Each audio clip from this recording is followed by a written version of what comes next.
Dear young African comms professional, your future self has something to say.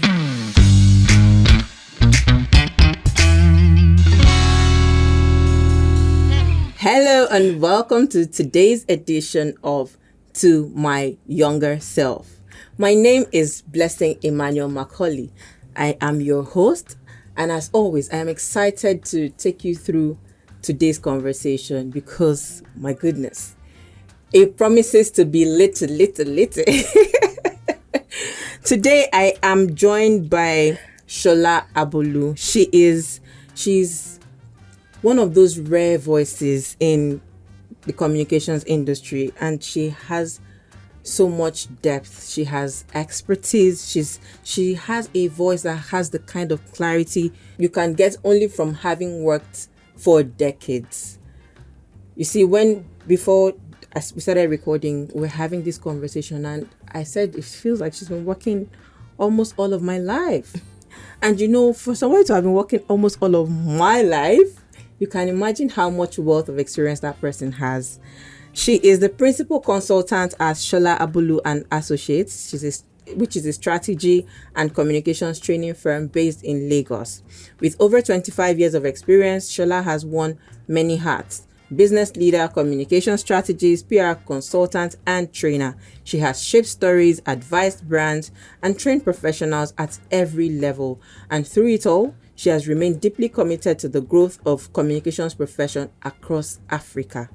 In this episode, we will go beyond the titles. We will talk about the mindset shifts that come with longevity in the industry. We will talk about what it means to hold your ground as a woman, even in this industry.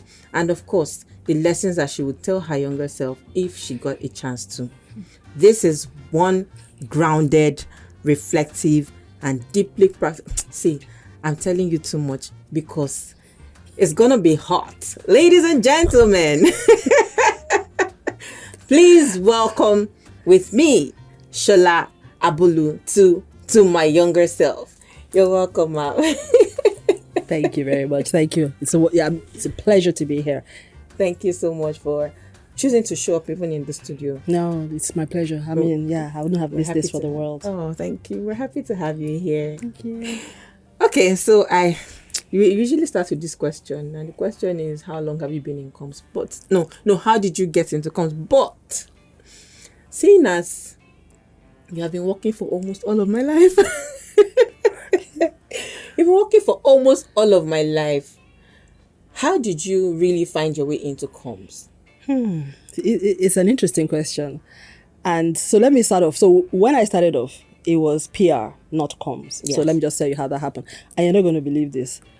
But I think a lot of people would have a similar experience. So I studied international relations in school. I went to the Blessing Emmanuel-Macaulay University. And international relations, I ended up serving in NMPC, Falomo Ikoyi. And I guess they were thinking, this one that studied international relations wants to work in an energy corporation. Where will we put her? They put her in public affairs. Put me in public affairs, which I didn't even know was a thing when I was in school. I thought with international relations, I would end up in the diplomatic service, foreign affairs. That's what I thought. And I studied international relations because I just like the idea of the international world. And then I got into public affairs. I was posted into the publications team. So I was working with the editor of NMPC News at the time, which was like an in-house newsletter. And that was it. That's how I got into public affairs. And so literally, whoever it was that assigned me to that department, God used that person to determine my path. Because what then happened is that since that was now on my CV, wherever I went to, it would always be, the only thing I could say that was work experience is that I had worked in public affairs in NMPC. So from then, the next job I got after graduation, I was a management trainee employed into UAC of Nigeria, the owner of Mr. Biggs and all of that, and UAC Foods and Walls Ice Cream and all of that, as a management trainee in the public relations department. That journey began with youth service. And like I said, I had no hand in it. So that's how from then on, then volunteering in church and all of that, then ended up working for an oil company, also into the external relations department. But that was it. That's it. So, sorry, no sexy story there, but... You are one of those people that say, comms found me. Exactly. Yeah. And you have done it so gracefully for as long as over Should I say the real thing? You can say the real thing.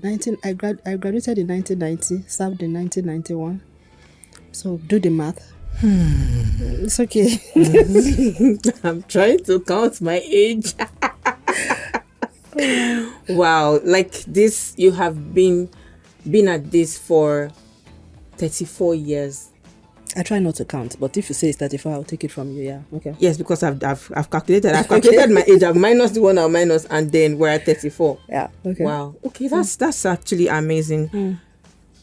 So I'm somebody that feels like I believe that in this one life you can live many lives. Yeah. Right. And so I've been in comms for about 10 years, and comms will always be a part of me. But I don't even know that I will be doing comms in the next 20 years. Right. So for somebody like me that doesn't even know, so this is you talking to me, your younger self. How have you stayed in comms for over 30 years? To be honest, if somebody had told me that I would still be doing this profession by now, in this way, at this level, I would be like, how is it possible? But two things that happened. So I started off in PR around 2008, when the whole internet and social media thing became a thing. The comms space opened up, which was perfect for me because I am more of a comms person. The PR thing, I did it, but I didn't so much like it. You know, the PR thing, you're always out there, you are in the front face. Comms gives you behind the scenes. You know, if with comms, you can actually have a full career in comms and never be in front of a camera, never have to do those. But you can't in PR, you can't escape it. You're either emceeing a show, or you understand, or you're hosting, or So when that whole comms space opened up, I entered into it. So it doesn't feel like I've been doing the same thing. Do you understand what I'm saying? Yes. Because now the comms world is completely different from how the traditional PR world that I came into, how it was. Yeah. So I entered it as though I was starting my career afresh. So even though you're counting from 1990, there's a big difference between what I was doing between 1990 and 2005 and what I've been doing since 2005 to 2025. Or even 25, I can put my career into 3 different blocks of things, and then at some point, which is a very important thing for comms people, we forget that there's a point at which leadership then becomes the challenge. So if you don't make that, after 10, 15 years in a career, you should now be moving towards leadership status. And you may now be thinking of being not just a functional leader, but also a business leader. So if you're making those transitions, you don't feel like you're doing the same thing because you still have your expertise, but you can lead a business. True. You can speak when other business leaders are speaking, you can speak as well. Your voice counts. Your experience comes through. So long as you're making those transitions, it's not like you're doing comms. One thing I did do though, and God led me to do in 2005, I think, I went to do an MBA. So that really helped me in terms of my journey. And so by the time that business mindset came in, it was a different ball game. So I was not, when I'm at a table, I'm not speaking only as a communications professional, I'm speaking as a business leader. So I'm not the kind of person where, and this is the kind of mistake that comms people make. If you don't make that, and it's a very tricky thing. If you don't make that, there's a window to make that switch. If you miss it, you will forever be. So we must always pay attention. Yeah, you 10, 15 years in, you begin to ask yourself, what more do I need? Do I need to develop along my career path? If you want to be a leader, you have to start doing leadership training. You have to. There is no leader. All these leaders you see everywhere. You see why all of them, you see Harvard, they went to this one. You think they just went to collect degree. Very strategic. Extremely. Because nobody just jumps. Nobody grows naturally into leadership. No. You can lead your home. You can lead your business. Doesn't mean you can lead an organization or an institution. True. So you have to learn. You have to learn how it is done so that you don't make certain mistakes. Everybody goes to school to learn how to be a leader of a major institution. That's why, if you see, I don't want to mention names, but all those people we know, when you check, you see, they always say it. Yes. When they read their citations, if you listen, they will say, this one, Harvard, this one, Kennedy School of Business. Then you have to go. You need to go. And it's about that 15-year mark. Yes, you better do it, man. Okay. I am currently in year 10. Yes, give yourself All right. 5 years. All right. True. So, business school, I'm coming for you. And it can be short, classes. Like Lagos Business School has this senior management program, Right. So there are so many that you can do, but you just got to do something. Yeah. Oh, very, very profound. Thank you for sharing that. You talked about listening to God. You said keep learning, learn as much as you can, listen to God, and obey His counsel without fail. Now, I think you mentioned that God led you to go to the business school for this course. So, I mean, it's a powerful lesson on spiritual alignment with your career. And I'm beginning to lean into the understanding that the Holy Spirit has divine intelligence, and you should just align yourself with it very quickly. But what made that lesson very real for you? It's also possible to say, oh, I just feel a nudge. And you don't even know that nudge is God leading you directly. But at some point you realize that, I see. I'm certain that it was God that puts that nudge in my heart and made me go ahead with this. So, to be honest, I think I knew that it was God. I didn't, because it was so left field. It wasn't something that I was thinking of. I thought MBA was something that only people who were doing accounting do. I didn't think it was something that someone like me who is PR, majorly arts, should be doing. It was just a by chance meeting with Dr. Patu Tome on the sidelines of one training session that he was doing for my company at the time, and I was like, I'm thinking of going back to school. I don't know whether I should do another management like MSc or MA, or should I go and do an MBA? And I was like, no, MBA is a good general management degree to take. And I was like, oh, it's not only for people who studied accounting. He said, no, it's just about management and leadership. I said, okay, that sounds like what I need. And so I went ahead and registered, and I did aptitude test, and I was taken. And so I knew that it was God that was leading me. What I did not anticipate was how phenomenal that move turned out for my career. I honestly believe that if I did not obey God and do that MBA, the Sola Abulu that you all know, you would not have met me at that session. I wouldn't be sitting here before you. Because by the time I went back after the MBA into my office, my whole trajectory changed. Even though it was a self-funded MBA, I just saw that I would enter meetings, I would come out of meetings, and people would be like, my colleagues, my peers would be like, Shola, what happened in there? I would say, what happened? They said, the way you were talking. I said, how was I talking? They said, you're talking with authority. Okay. You're speaking like a leader. I was like, oh, really? So, but the question for me was that, so how was I speaking before? And I've always been described as somebody who is well-spoken. Yes. Now, what's changed? While I was in business school, you have a class of about 50-something people in business school, all leaders like yourself, many even more advanced than me. We used to do the case study method.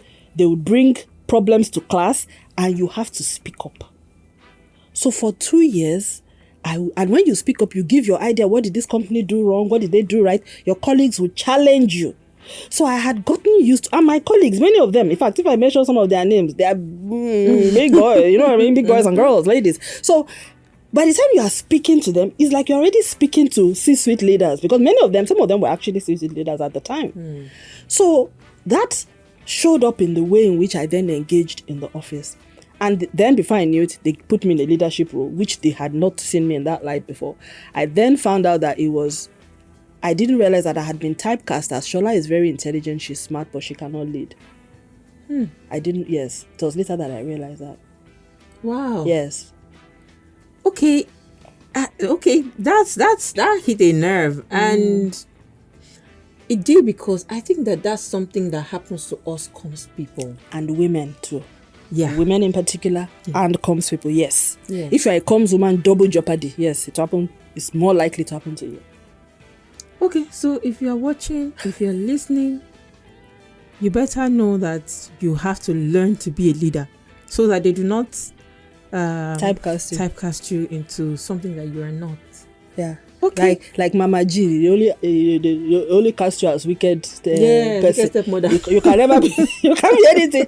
They will just Mama G you. Do you understand what I'm saying? It happens. And a lot of people, I think they have to see you project yourself as a leader before they think of you that way. Yeah. That was what I found. Which is why some people, even with which is why a lot of people with bad character, they still make them leaders. Why? Because they've seen that they can muscle their way through and get things done. But you that you are busy doing omojeje, do you understand? You are doing, let me just when I hear people say, I just want to put my head down, I'm like, God, Lord, carry your head up. And hold it high. Do your work, but look around, see what's happening around you. And there's a thing that we used to believe that our work will speak for us. Forget, your work doesn't have a voice, doesn't have a mouth. That's the first thing I tell people. It's the greatest mistake, the biggest lie we were ever told. Yes. I believed it for your the work, time. no, and they always tell it to women. No, just do your work. Your work will speak for you. You waiting 4 years, 5 years, 6. I've seen people, their career stalled for 13 years. Your work. Wait for your work. Where is the mouth now? Where is the mouth? By the way, most of what you do, most people don't know you do what you do. True. Even your boss, like now I have people who work for me in my team. I don't know, all I see is the results. Yes. I have no idea Of the process. Thank you. True. So whether they spend 6 hours creating the content or 8 hours, I really do not know. But what I know is, okay, you were able to deliver X amount of stories last week or articles last week, or you did this or you did that. That's all. And then by the way, the content achieved this or it achieved that. Sometimes, if not for the fact that I go back and check the analytics, sometimes I even miss, because they are not, some of them sometimes are not very good at even telling their own story of the impact that they've created. It doesn't give me, in fact, it's when we do our monthly marketing meeting that I really get a sense of what the value of what everyone is saying, is doing. But if I didn't go to the trouble of doing that, or we didn't have that, there is no way I will know what you are doing, number one, and the impact of what you're doing. So you are better promote yourself. I learned this. Thank God allowed me to learn it while I was still in paid employment, because that is how we've carried that culture into SA and A. So we are very vocal on social media. The brand is speaking. Our brand is never silent. But I told you, yes, before we talked, I told you I had a content. We have a content target for every month.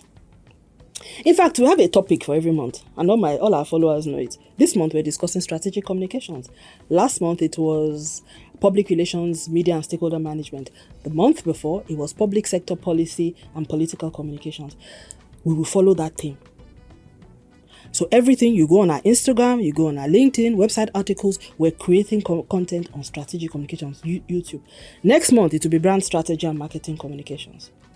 And we will not say because we created content last month, even if it's the same topic or it's a similar topic. No. Every month stands on its own. So by the time you go and you check our digital footprint over years, my goodness, you are looking at...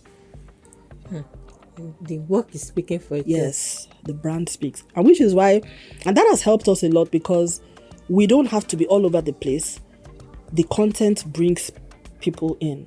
So people go to our pages, they check us out, and they realize, okay, these are the kind of, it seems like these people know something. It seems like, that kind of thing.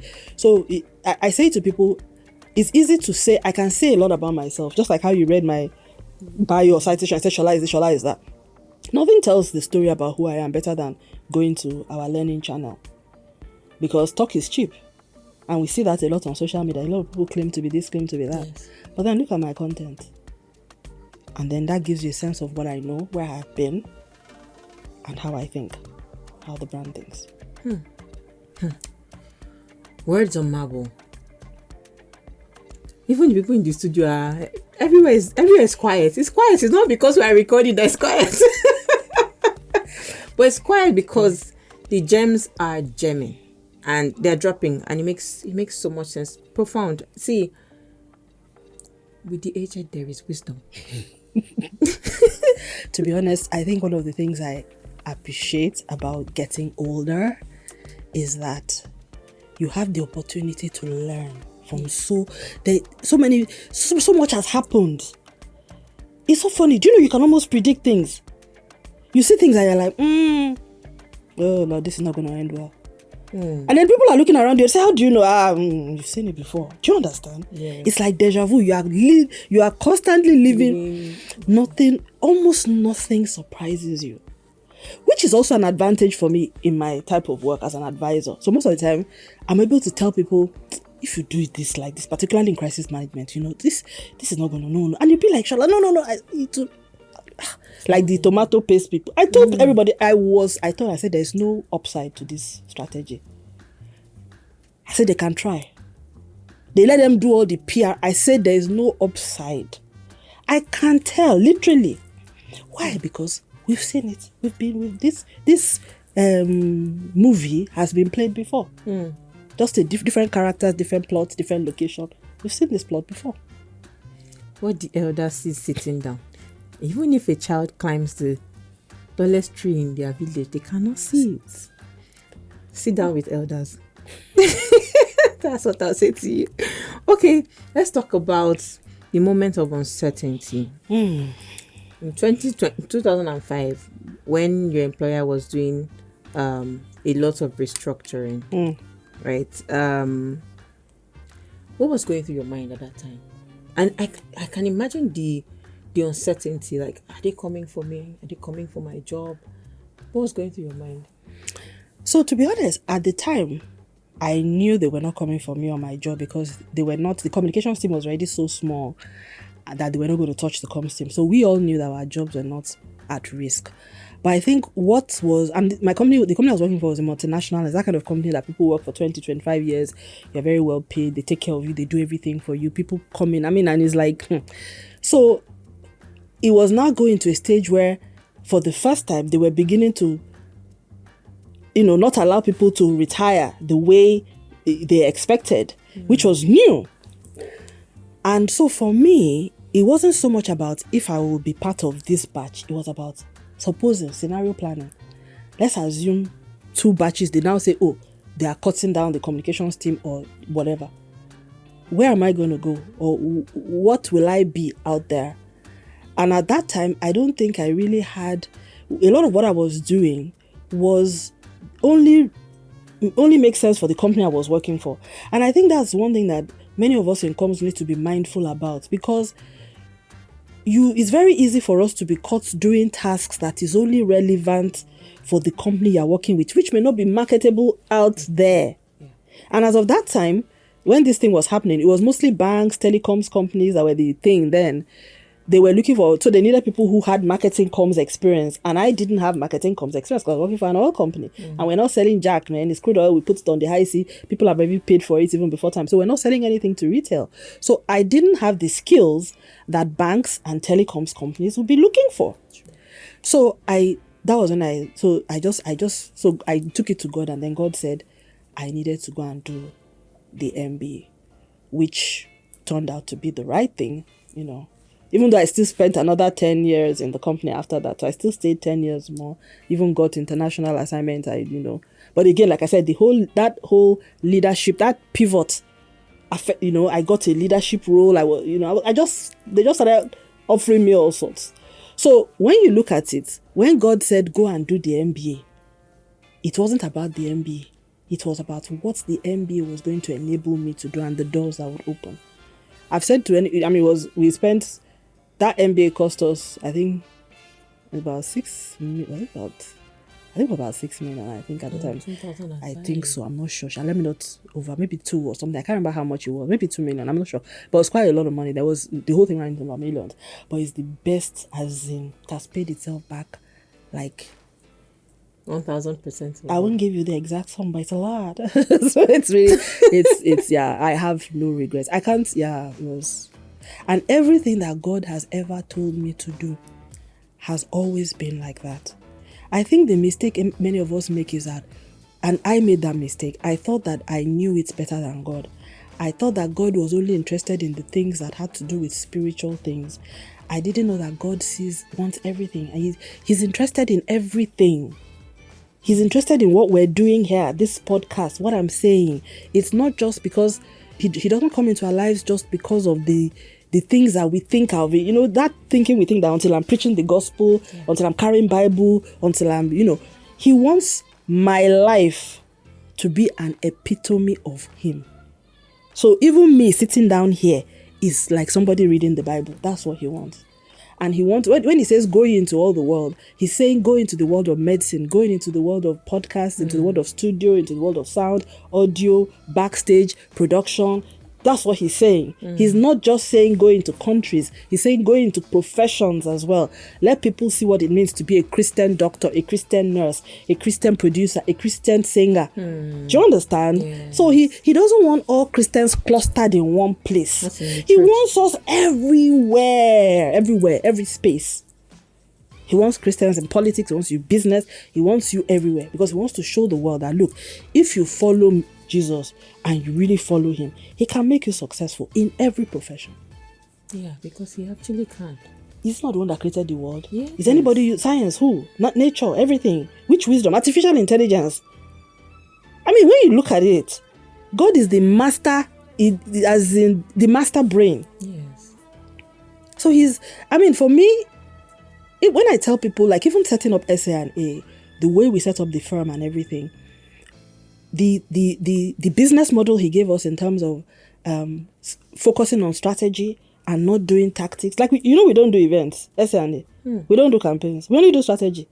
Interesting. When I started, everybody says it's not possible. Shala, that events and campaigns where they do. I said, first of all, I don't have energy for events. I don't have appetite for it. A lot of people are doing it. It's a red ocean. Red ocean means everybody's there. Yeah. The blue ocean is strategy because everybody rushes to implement. Nobody stops to think about what should we be doing. Yes. I said, so where I am strong, my strength is in strategy. And God knew that. And my passion is also in strategy. So do you know what? So he gave us a business model saying that we should focus on strategy. So the people that come to us are the people who they've tried to solve problems over and by themselves. When they were stuck, they now realize that what they are doing is not working. Then they come to us. And we're not a big firm. We also don't want a lot of clients. But when those people come to us, that's a solid client. The dream client. They're not going anywhere. Yes. Because they've tried every other thing. And guess what? Most of what we provide, when people come to us, they don't say we are looking for a PR firm. They don't say we're looking for a communications firm, consulting firm. They say we want SA&A. If many times if we say we're not available now, they say tell us when you can be available. Yes. And all that, it was God that gave it to us. So they told me, Shola, it cannot work. 5 years in. Not only that it is working, I know that it is working. So before, it was only God that knew that it could work. I wasn't sure. But now, I am convinced because the fruits are there. There's a market. But it wasn't a market that we were even aware of. God helped us create that market. True. He showed us how to create it, to create the demand. So that's what we're doing. I don't do any events. I only did it for one client. And after that, I said never again. I don't do events. I've never heard of a comms person that will say they don't do campaigns. I come up, we only do the strategy.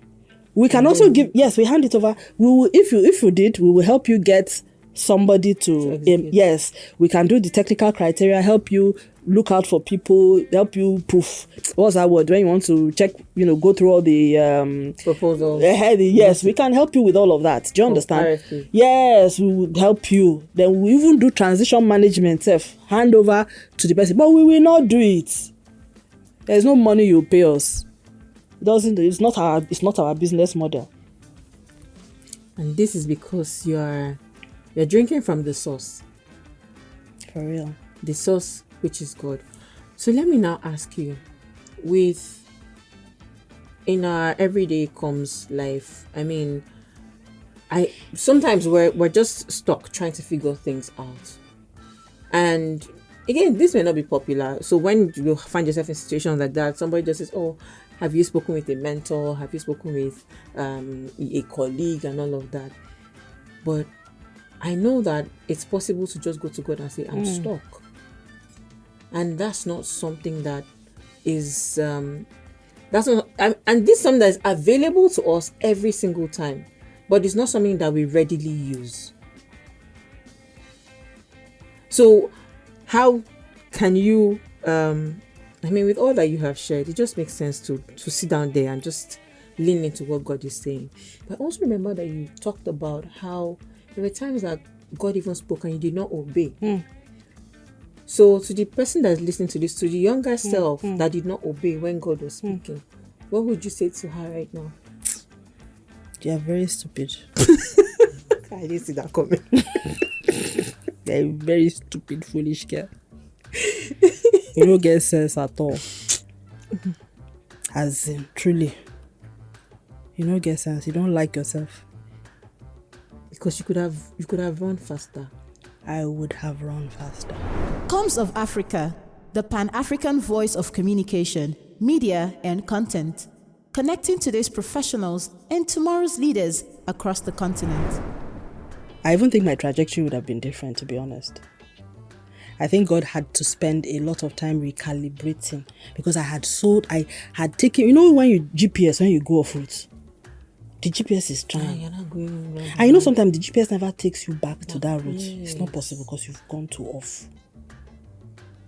But the GPS will now has the added work of trying to get you back to your destination.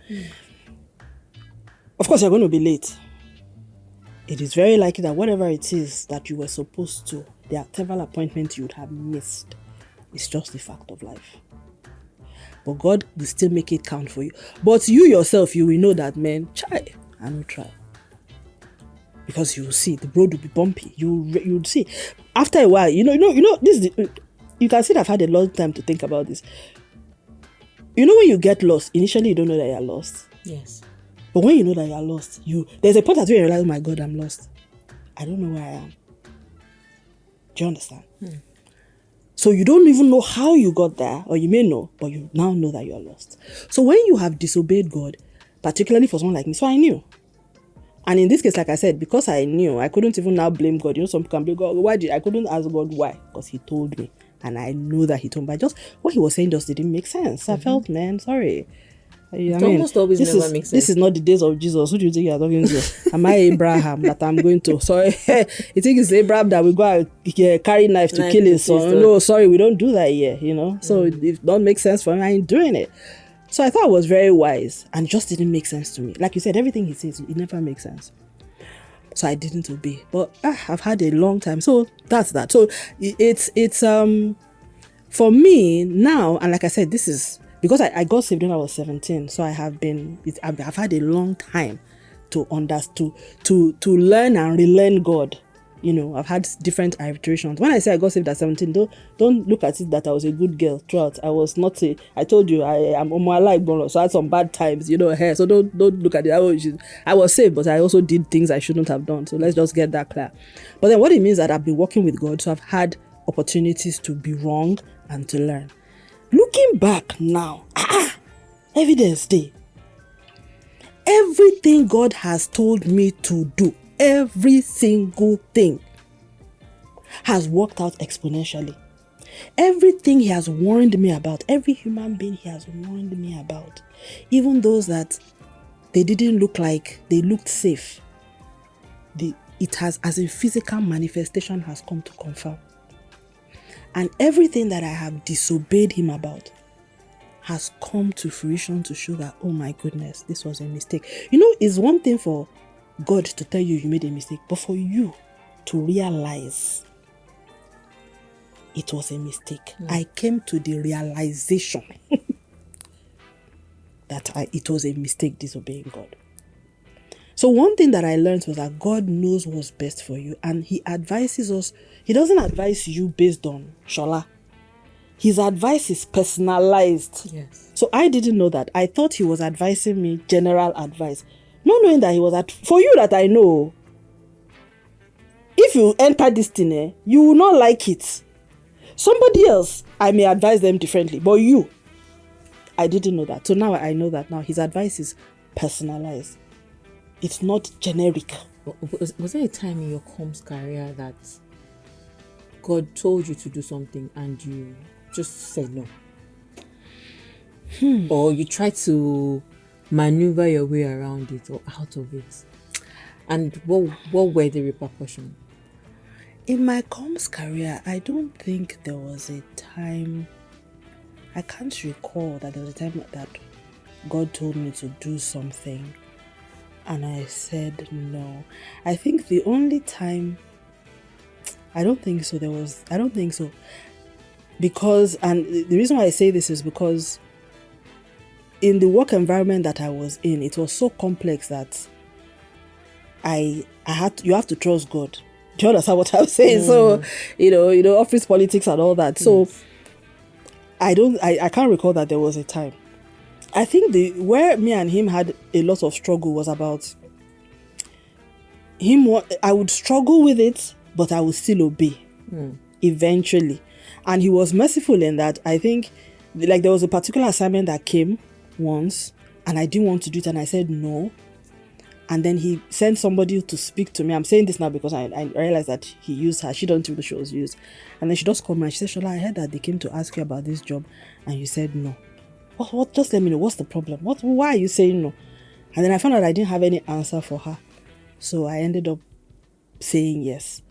So I always had those kind of, like how God will now save me. So I don't think that in my comms role, I think when I was younger, I made a lot of decisions without consulting him. Yes. What happens to the person? I think that was more of the problem. So it wasn't so much that he told me and I didn't do. I would just go ahead. The other one that I refer to that he advised me against and I did was more of a personal thing. Okay. You know what I mean?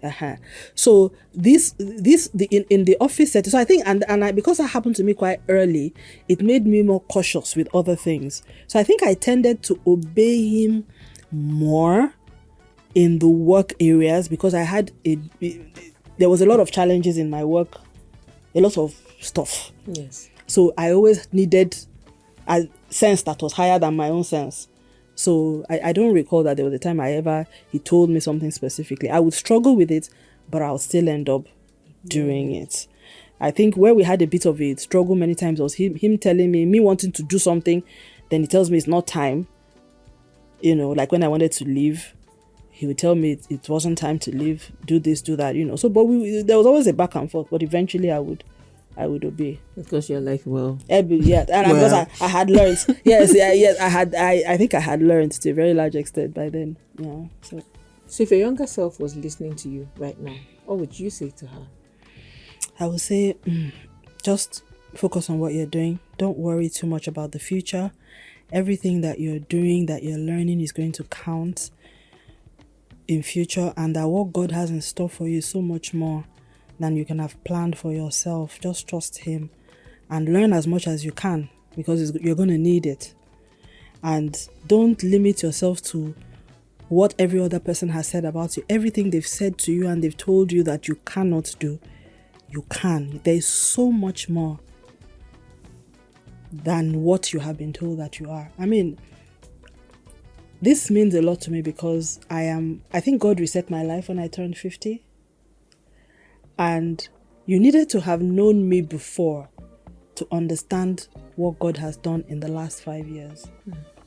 So people that knew me in my former work life, I literally see the jaw dropping because nobody saw it in me. Nobody saw that Shola could be anything other than a paid employee. They never thought I could run my own business, as in fact, somebody even commented it one day on LinkedIn, a former colleague, as in, when something has reached, she couldn't even help it. She was like, Shola, so we didn't even know you had all this in you when you are. Yes, she actually said it. And I was like, wow, for this to actually have slipped to the point that you actually post this, You must have been carrying for a while. No, it's not just her. I see it in the way people look at me and all of that. And I also didn't see, because I think a lot of us, which is what I mentioned, on when we saw at the conference, a lot of us are, people tell you what you can or cannot do. I was that kind of person. I was always, in fact, one of my bosses said it once. When he said it that day, I just looked at him like, how did you know this? He said, Shola, he was trying to tell me that he felt I needed to do something more apart from comms. But he said, the problem you will have is that people always underestimate you. And when he said this was the MD of the company at the time, I was shocked, because I was like, for you that I'm not even working closely with, for you to say this, how did you see it? And which conversations were you in that made you realize that people looked at me? That's me.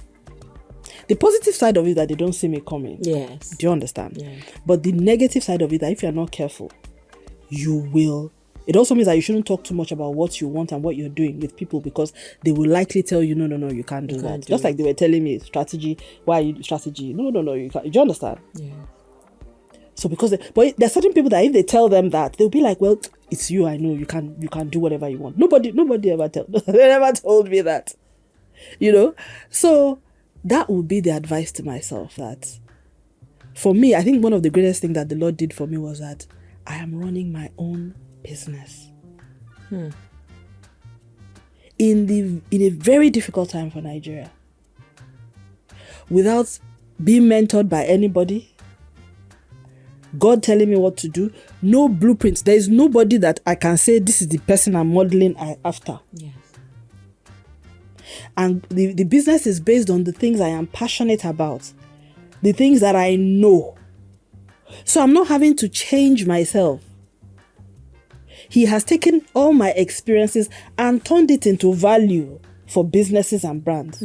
God is good. He's a very good God. Eniola, it's time for your reflection. Okay. Literally short of words. The whole everything you said, one major thing that really stood out to me was the fact that God was in the process from the beginning up until the end, and God was your blueprint. Let me say that, because you said that many people will have blueprints. Okay, this is how I want to go and everything, but God was your blueprint. And you talked about times of uncertainty. Really, following God can be really hard, because in conclusion, God was actually the blueprint, and because you followed God and obeyed God, everything turned out this way. But it can be really hard for a young comms professional trying to navigate through these times, trying to say, okay, how do I start? Okay, I just graduated from the university. I want to know what to do next. How do I go about it? How do I start? And now we are saying, okay, God is the blueprint. We want to follow God and obey God, but it can actually be hard. So what can you say to this? So thanks, Eniola, right? Yes. So I think, thank God we've all been there. I think for me, in that whole story, I think there was about 3-4 years when I was in between jobs. When I was younger, from 21, whatever, there was about 3 years in between jobs, let's put it that way. One thing is, if you know that it comes you want to do, whatever it is you want to do, don't stay idle. So begin to do something, because I think that really helped me a lot. So in between when I left the UAC job for certain reasons, part of the youthful exuberance, and then before I then went to work for the oil company that I was working for, there was about 3-4 years, and that time it was in the Abacha years. There was no job anywhere, and it's not like now that you have social media. There was nothing. You can't do anything by yourself. If they don't give you work, you can't do anything. There's no TikTok, there's no Facebook, there was no WW anything. Do you understand what I'm saying? So you're just there. If they don't employ you, that's it. So one thing that I did was that I was always doing things. So in church, I joined the publications team. I was writing and I was adding it to my CV, because guess what? Nobody tells you this. I don't know if they've told you. Your CV must not be blank. Have you heard it before? No. Oh no, I'm telling you now. Your CV, nobody wants to see a blank CV. They don't want to see 3 months gap. They don't want to see 1 year gap. God forbid. 2 years. What? They don't want to see it. So you must have something that you were doing within that time. And another thing, they don't also care. Nobody really cares whether you were paid. It's a volunteer job. Like even if you're volunteering for Comms Avenue or you're an intern, no, they don't care. Nobody makes too much of a distinction when you're at, in the younger years as to were you working, were you not working, how much were they paying you. It's not matter. What they want to know is what can you do. I say this because once when I had to evaluate a set of CVs to determine who we're going to shortlist for interviews for one of our graduate jobs in the oil company, energy company I was working for at the time, I wasn't happy with the HR because they gave me CVs of people who didn't interview for PR for comms. They gave me people who interviewed for HR. I was like, so you people didn't even have us in mind, and you are the people that after you've taken the people you want, it's now the people you don't want that you are dumping to. So I was already having beef with HR on that point. But they were like, Shola, we're not going to do another recruitment. You either pick from this pool or you get no grads this year. So I looked very grudgingly and with annoyance in me. I looked through the CVs. And all of them were not comms people. Are you listening to me? Yeah. So how would I know who I'm going to employ as grads or who we're going to shortlist? So I had to read their CVs. One guy that I shortlisted, do you know why I shortlisted him? Why? You can't guess. He served in Bauchi State, in somewhere in the north, and he wrote in his CV that during his service here, he produced a documentary about some people in the state, some community of people. I said, okay. This looks like somebody who knows how to tell a story. If he could have done this in youth service, maybe he belongs here. But that guy didn't even want to work in comms. So imagine if he had left that experience out of it. That was why I shortlisted him. Not only he shortlisted, he was called for interview. He was one of the successful candidates. He's working in that company until today. This happened in 2008 or so, 2006 or how many years ago? He's still in that company. So now he's almost like 15 years in. I think I told him the story afterwards, but I'm sure he will not believe me. I'm not sure if I ever told him.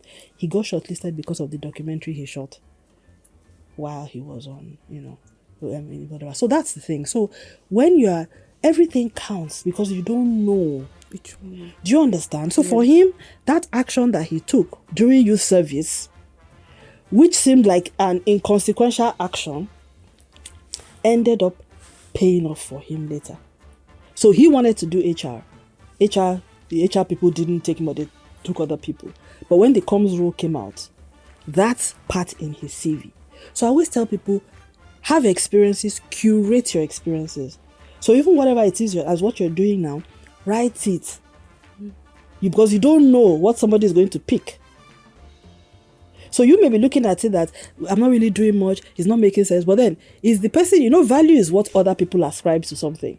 Mm-hmm. So I was looking through CVs, and what I was looking for was anybody that had an aptitude for comms. So the other people, even if they had very good CVs and they'd worked in other places, if I couldn't see anything comms in it, I'm not going to shortlist it. So that's the only thing I can say, in that those experiences, they actually count. And at the end of the day, funny enough, even when I got the oil company job, again, I had a similar story, because when I had the oil company job, I also carried the NNPC news the stories I had written as a youth corper. I wrote it in my CV, and I believe that's why they even employed me. Even though I had 6 years in between, it was about 7 years after NYSC, but they looked at it that, okay, she was writing for NNPC news. And they could see, my boss then was very nice. She gave me bylines. So I would write a story and she'd say, by Shola, I was Shola, then. And then, so they could see. That's how they employed me in another company 7 years after. And I stayed 22 years there. I was in that same company. I was moved to work in the Holland, in the Netherlands office for 3 years. I also worked in the UK for 1 year. So not a bad gig, right? Yeah. Not bad at all. Thank you. Thank you very much. And I have one more question. So many young people, there are many people that would say, okay, you want to obey God and follow God. There has to be a line. There are lazy people that would, follow God. They spend all of their hours praying and everything that we want to follow God. So where do we draw the line? Eniola, that's a very good question. Following God does not mean praying all the time. Hey, in fact, if you get me started on this matter, I can be here for the rest of today.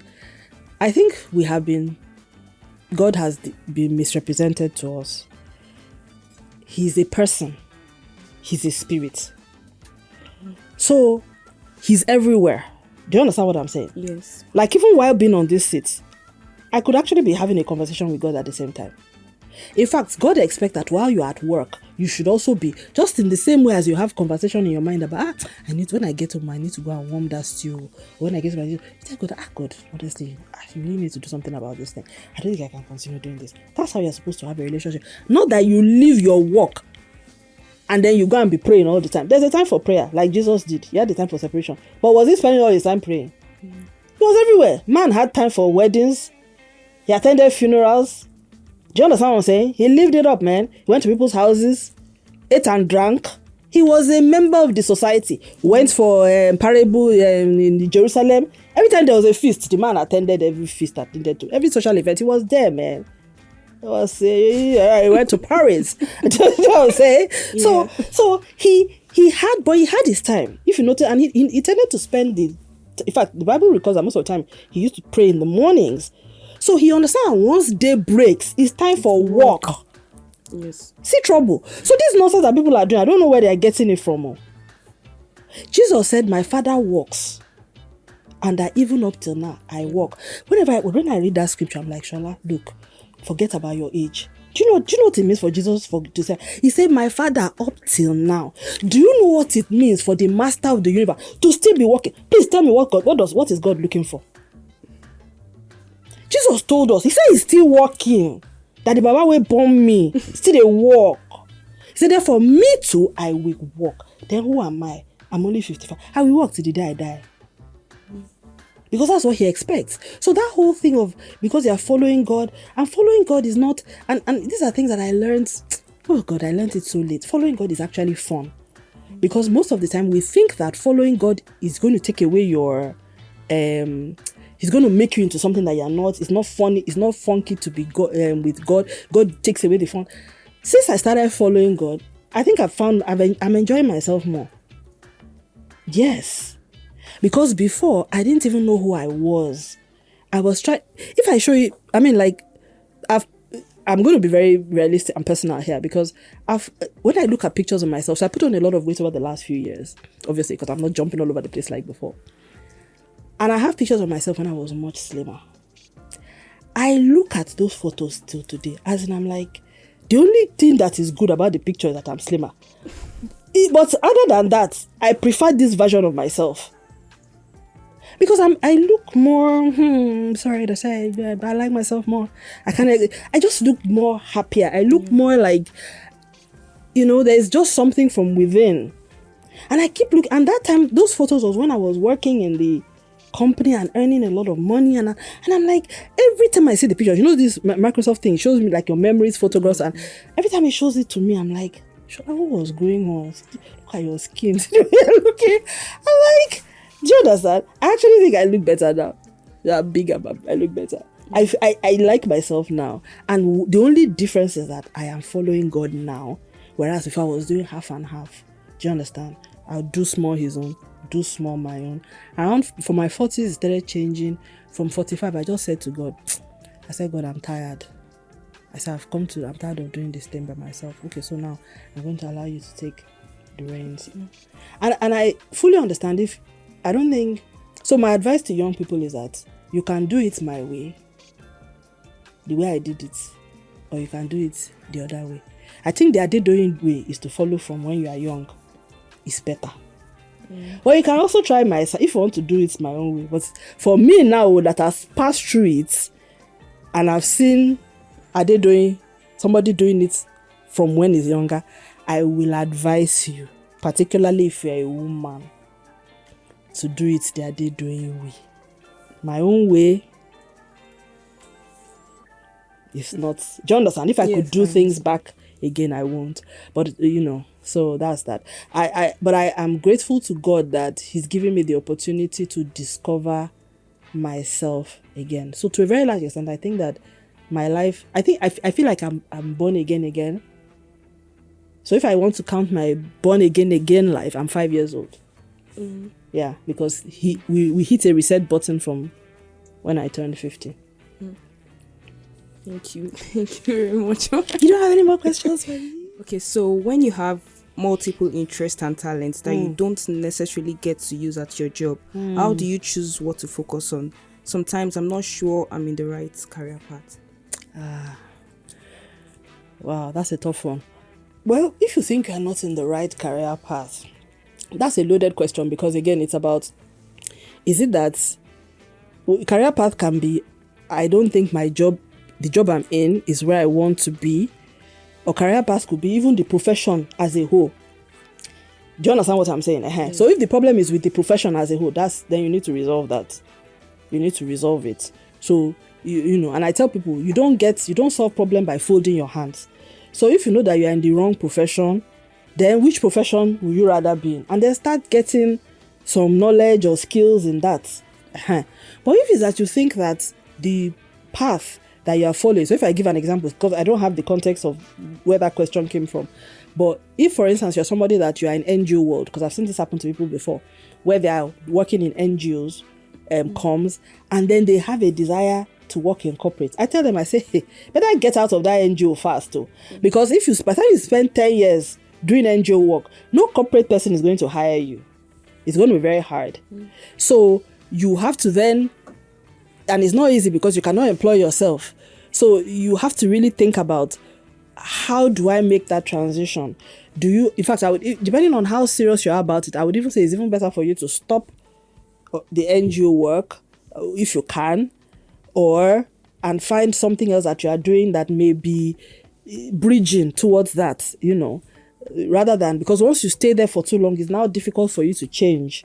So, but if you're in a job and you feel that job is not in your career path, that's not a problem. Now, nobody arrives at it. Just like football, you see Victor Osimhen. You think you want to continue playing for Galatasaray?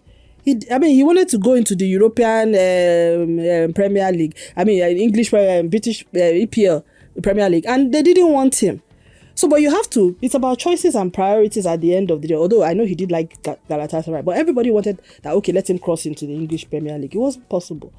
But at the end of the day, he has to look at it that, okay, I'm loved where I am and I enjoy being here. Some offers that came, he didn't take it. And then he took, so life is about choices and paths. We have to be realistic about ourselves, about what is within our control and what is not. But if you are unhappy with a path, and you feel you need to change it, then do what you need to do. But don't build castles in the air. Also, be realistic about what what your choices are. And life is about. I like the example of Victor Osimhen. I think is because for football players, when they are, even these guys in that same problem now, Ademola Lookman, where you want to move and it's just not working the way you want. Do you understand what I'm saying? So at the end of the day, and now he has made a judgment call to go public and bring it out to everybody, hoping that will now come to a solution. Time will tell whether it will work out for him or not. So you have to wait. Some people are like, why did you do this? He's had to apologize to the fans. That's how life is. So if even major footballers are having to make those choices, we also have to. But you win some, you lose some. You know what I mean? And that's where the God factor comes in. Because if God now tells you, don't worry, stay, or cross, that's that. Because these kind of things, nobody can really advise you. And sometimes you leave. The worst thing is exiting a job before when God wanted you to exit. It's a big mistake. So you shouldn't do that. 2 things that you should never do: change location, change work without God's approval. 2 things. When I say change location, leave Lagos, take job in Port Harcourt, yes, or move. They are very spiritual. I'm not joking. Change your work and change location. You can make mistake about everything else. Those 2, don't. Because if God has planted you somewhere, you uproot yourself. I'm sorry, the grace. You don't have the grace for that place you are going to. No.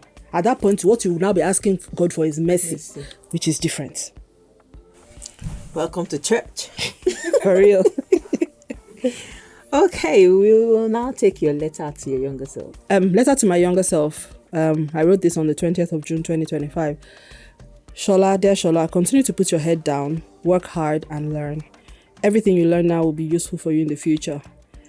Embrace the good and the bad experiences, because you are going to learn more from the bad experiences and the good ones, because the bad ones are going to shape your philosophy of leadership and positively differentiate you in the future. Now, do not listen to all those who tell you not to speak up, because there is no reward for silence, and the future payoff is much higher than that of silent suffering. Please join a professional network now, both international and local. Be active and ensure you put in the work so that in 20 years from now, you will be a fellow. Understand that whatever you are doing in your day job is only of value in that context. So begin to build a professional profile and identity that is not connected to your current job or any other job that you will ever hold. Also, begin to build yourself as a personal brand, not only within your place of work, but more importantly, externally, because that is what you will have to fall back on when you eventually stop paid employment. And also, don't believe the people who say that you cannot be a business owner or run a business effectively, or that you can only be a paid employee working for others. They know nothing about you or your God and his plans for you and the grace upon your life. Dare to dream big. Imagine a future greater than your dreams. The Lord will run it for you. The journey of 1,000 miles really begins in one day. So do not despise the small beginnings. Great things always start small. Continue to run your own race. Sola Abulu has no duplicate. Do not let the limited view that others have of you dictate the way that you look at yourself.